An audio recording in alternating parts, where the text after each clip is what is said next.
Coca Cola யாருமே யோசிக்காத மாதிரி ஒரு டிஃப்ரெண்ட்டான ஸ்ட்ராட்டஜி யூஸ் பண்ணி 2 வருஷத்தில் அரௌண்ட் $13 பில்லியன் ஏர்ன் பண்ணியிருக்காங்க. 2010 ஆஸ்திரேலியாவில் ஒரு சர்வே எடுக்கிறாங்க. அண்ட் அதில் தெரிய வந்தது என்னன்னா, around 50% of young adult population had never tasted Coke in their life. So இதெல்லாம் நோட் பண்ண ஆஸ்திரேலியன் கொக்கோ கோலா டீம் ஒரு சிம்பிளான பிளான் மூலிமா எல்லா டீனேஜர்ஸுமே அட்ராக்ட் பண்ண நினைச்சாங்க.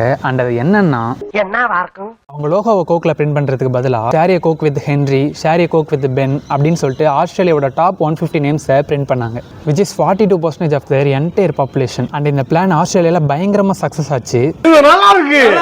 ஸோ இதேமாரி எல்லா கண்ட்ரீஸில் இருக்கிற டாப் 150 நேம்ஸை அவங்க கோக்கில் பிரிண்ட் பண்ணி இந்த பிளானை வேர்ல்டு ஃபுல்லாக எக்ஸ்பேண்ட் பண்ணுறாங்க. ஸோ அதுக்கப்புறம் தான் ரியல் கேம் பிகின்ஸ். அவங்க சேல்ஸுமே இன்ஸ்டண்ட்டாக இன்க்ரீஸ் ஆகுது. அண்ட் ஒன்ஸ் சோஷியல் மீடியா ட்ரெண்டிங்கே இந்த ஹேஷ்டேக் ஷேர் ஏ கோக் தான்.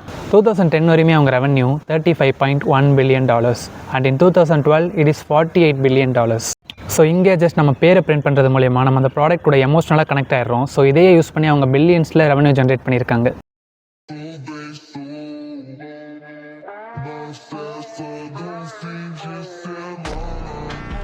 ஸோ பிஸ்னஸ் பண்ணுன்னு சொல்கிற உங்கள் ஃப்ரெண்டுக்கு இந்த வீடியோ ஷேர் பண்ணி நீயும் ஏதோ க்ரியேட்டிவாக பண்ணுறா, கண்டிப்பாக பிஸ்னஸ் சக்ஸஸ் ஆகும்னு சொல்லுங்கள். அண்ட் மறக்காமல் நம்ம சேனலையும் சப்ஸ்கிரைப் பண்ணிக்கோங்க.